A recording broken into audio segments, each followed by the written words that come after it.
How you guys doing today? Welcome back to the Outlaw Performance Garage. I hope you guys are having a wonderful day today like me. I'm back, guys, and I got some goodies for you. I apologize if you guys hear a lot of background noise. It's 100 degrees and I got the fans going everywhere. They are going. For those of you guys that are new to the channel, this is the 427 Lsx, as you can see behind me. Here it is in all its glory right here. This is our 427 Lsx. This comes equipped with a Kongs 2650, the 112 throttle body. It has a Pro Speed vent system for the valve covers, so that's where all the pressure relief comes out of these valve covers and straight to here, out to atmosphere. We have the 9.45 lower pulley. We have the 3.0 upper pulley, and it's making approximately 10-15 rear wheel horsepower with 19 pounds of boost on a safe moderate tune, and it's running a triple pump 4 system. So this is the bad boy right here. This is the daily driven street car. I drive it to work all the time when I feel bored of my commuter. So here she is sitting on some slicks and skinnies.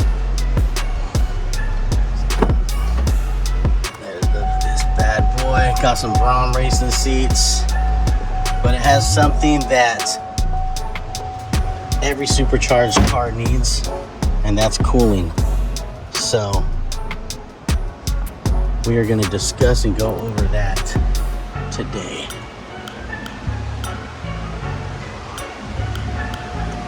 And here they are. Okay, so right off the bat, first box in the package, a little bit of instructions right here. And it looks like a condenser. They give us a fan for the condenser. That's cool. Installation. This will keep the keep the cold in, keep the heat out. And here are all the goodies. Got the t-shirt, extra large of course. Got some fittings right here. Here are some hoses. Spring, probably put that in the pipe, one of the pipes. Boom. I'm gonna set all these down and then I'm gonna open all these up on the table, so 1 second. Okay, so here it is, guys. Here it is. FI inner chiller. Got the unit right there. A whole bunch of insulating tape. Extra fittings. Little zip ties for the fan right there. Then they give you got this here. This is turn your engine cooling fans on full speed in your tune. This is part of the install. Your install is not complete until this has been done. Okay. Then you got right here an internal supporting spring for number 12 suction line, stage 2 upgrade of fittings and all kinds of stuff in here. I think this right here is the valve, the push button valve. When you hit the button, yeah, there you go. Liquid line. Use blue clip locator on all fittings. Here's some more fittings right here. Suction line, liquid line, suction line. All right. Insulate your suction line with foam fittings. Okay. Yeah, so this for sure is going to be, this right here is going to be that valve. You hit the button and all of the cooling goes to the supercharger. Then hit the button again and it goes to half cap. And all the parts laid out on the table. Starting the process of the inner chiller stage 2 drag kit install.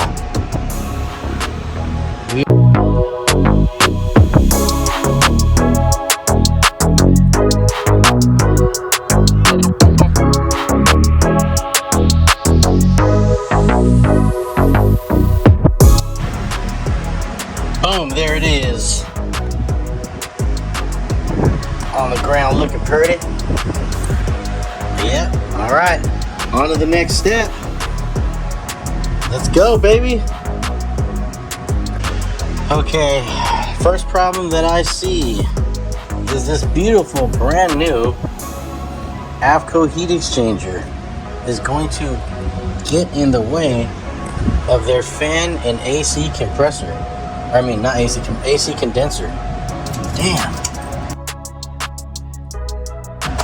Damn. The new genuine OE parts AC compressor. All right, let's do it. Alrighty.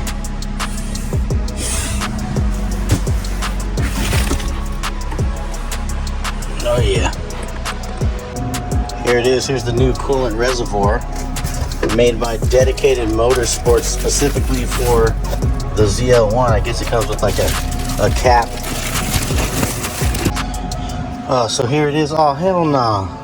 In the pictures, they had a ZL1 emblem right here. Oh, that's bull.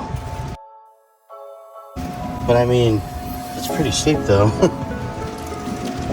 Yeah.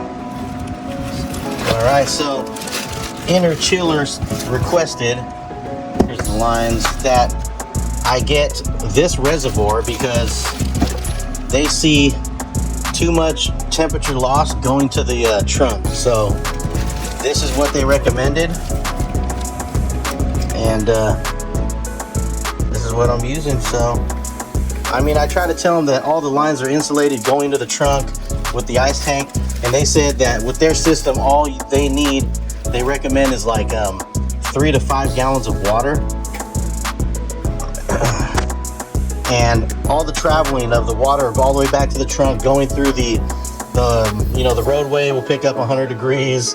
Freaking going past the exhaust, all that heat soak, even if the lines are insulated, that it will still pick up heat. And by the time it gets back to the supercharger, they've been seeing a 20-degree temperature loss. So I said, F that. I'm gonna do what you guys are recommending. You guys are the pros. So let's cross our fingers that this tank right here does the job, does what it's supposed to do. Okay, so this is my Camaro, and this is the stage 2 inner chiller kit, AC line side of it. So what I did was I got it coming out of the first condenser, and out of the first condenser down here I hooked up the CNC fitting, came out of the first condenser, ran this line into the second condenser you guys provided. Coming out of the second condenser, that line right here, which is this line here, as you can see. So coming out of the second condenser, hitting the T, one side of it goes to the dryer, into the dryer, and out of the dryer, to the dryer in, out of the dryer, and to the expansion valve. The other side of the T goes to the valve. So it comes out of this other side of it, goes into the valve up here, into the valve, and then out of the valve and back to the front of the car. See here. So from the bottom into the valve, out of the valve, and back to the expansion valve of the car. If I would have had a couple more straight fittings, it would have looked a lot prettier, but this is where I'm at for now. And I already have, I got the tie-in here for the suction line of it, the suction portion of it. It's right here, the line is here, and I'm just gonna come up and hook it up to this guy right here. And I know to put the copper at 1 o'clock or 10 o'clock up top here.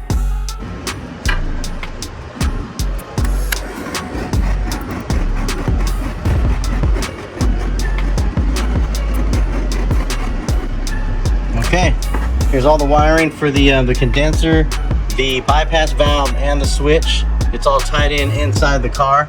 Now I'm gonna clean it all up and get some wire loom on it and zip. All right guys, here we are. Don't mind the background noise. It's 100 degrees, hot as hell.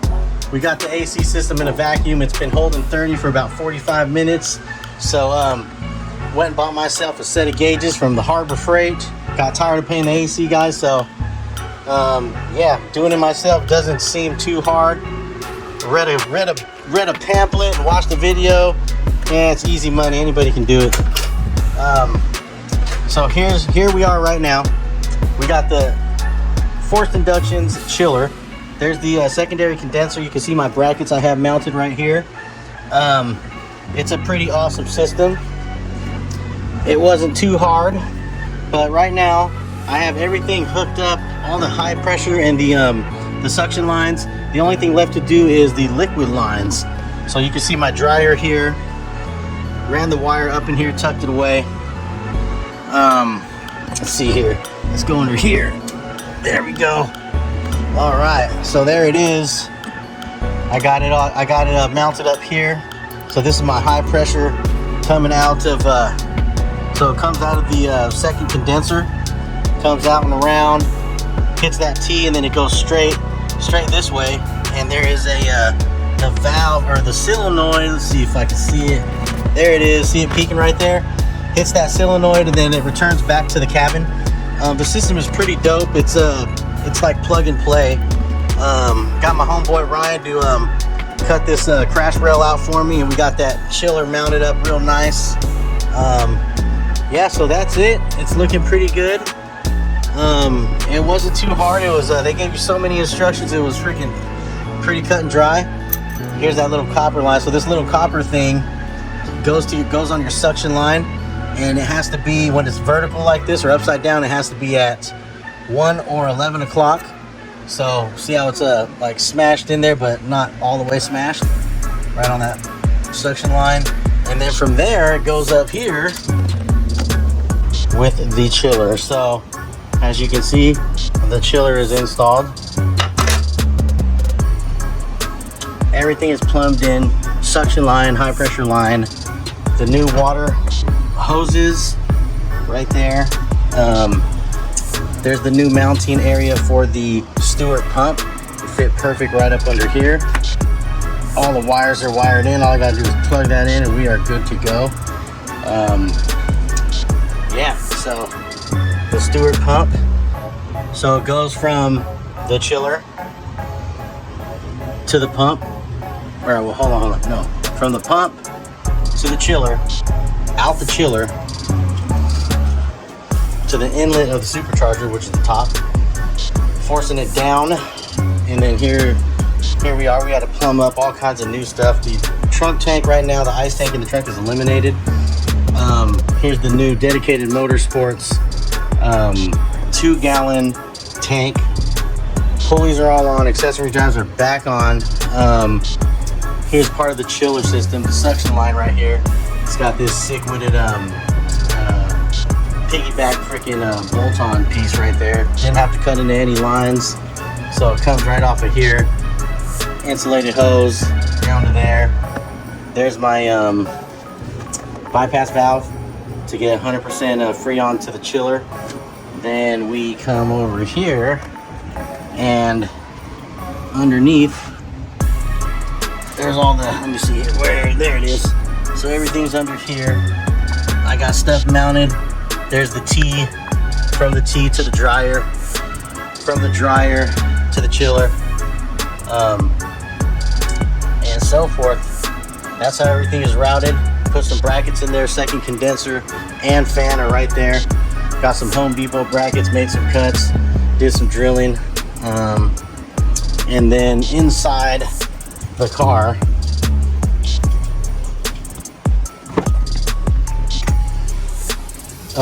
inside the car, there's the button right there. So hit the button and then it diverts all the freon only to the chiller. So at this point I have bought a set of gauges and a vacuum pump. So I am going to fill this system with freon myself.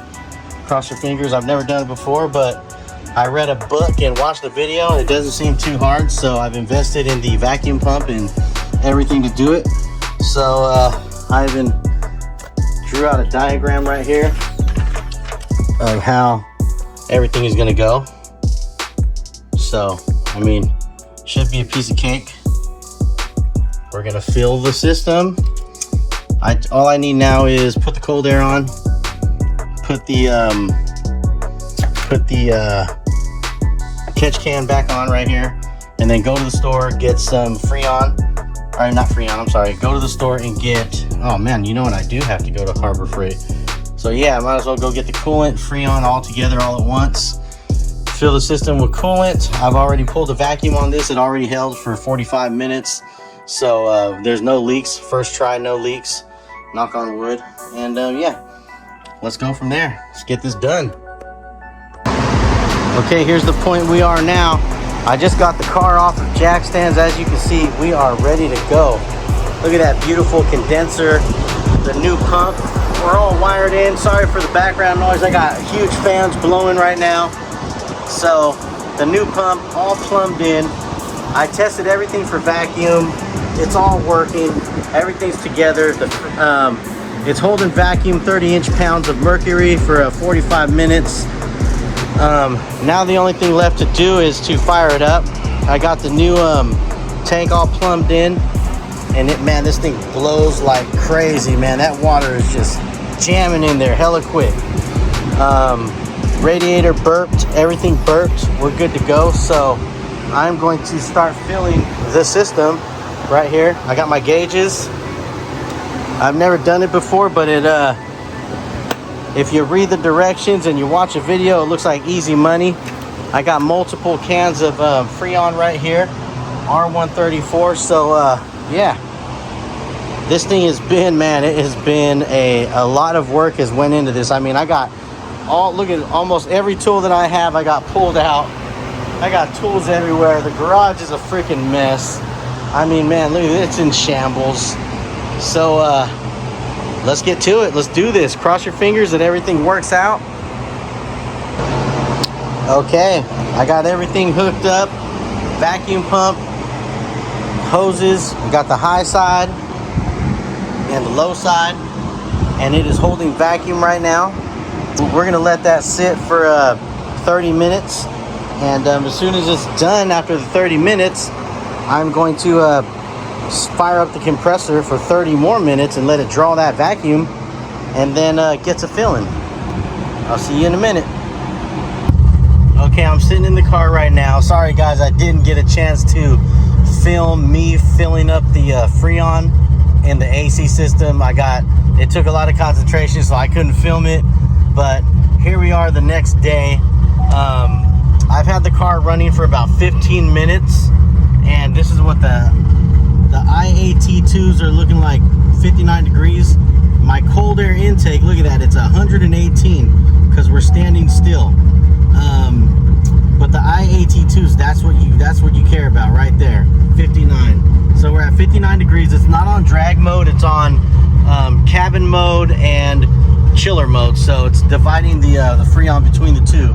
So I have a temperature sensor inside the vent, and right now it's getting 52 degrees, and I'm gonna just continue to wait for it to get colder. I think the best I had the night I was filling it up was like I think 48. I don't think I could get past 48 degrees, which is decent. I mean, it's better than freaking not having anything. Today is a hot day. It feels like 90 degrees outside. Let me see, where is my temperature at?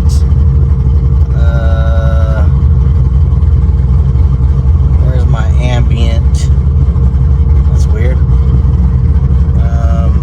Should have ambient here somewhere. Anyways, it's about 90 degrees outside. The coolant temperature is 183. Let me see if I can get ambient.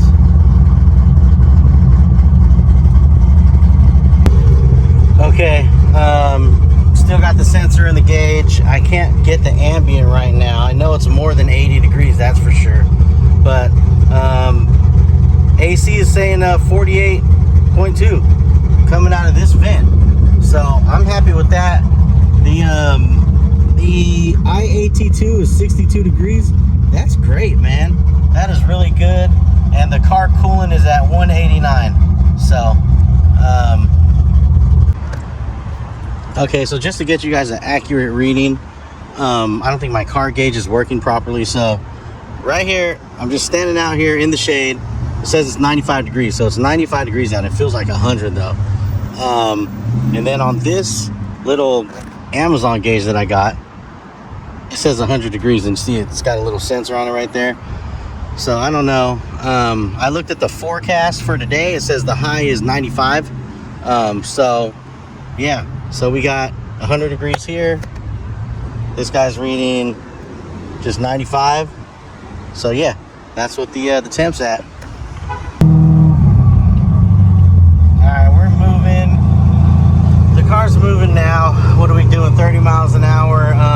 Outside ambient's about 80 degrees, but it feels hotter outside. It feels like 90.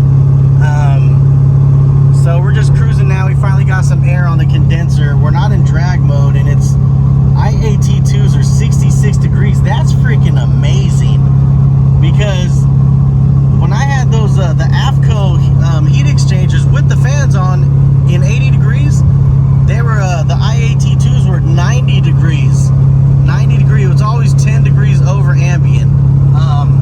And let's see what the air conditioning is right now. The AC is 48 degrees, 48.2 Fahrenheit. So, man, I like it, man. I like it. As you can see, my cold air intake is not very cold. It's sitting there at 102. So yeah, we got the car sitting at 198 degree coolant temperature, 66 degree IAT2s, cold air intake 102, cruising at freaking 30 miles an hour, an 80 degree day.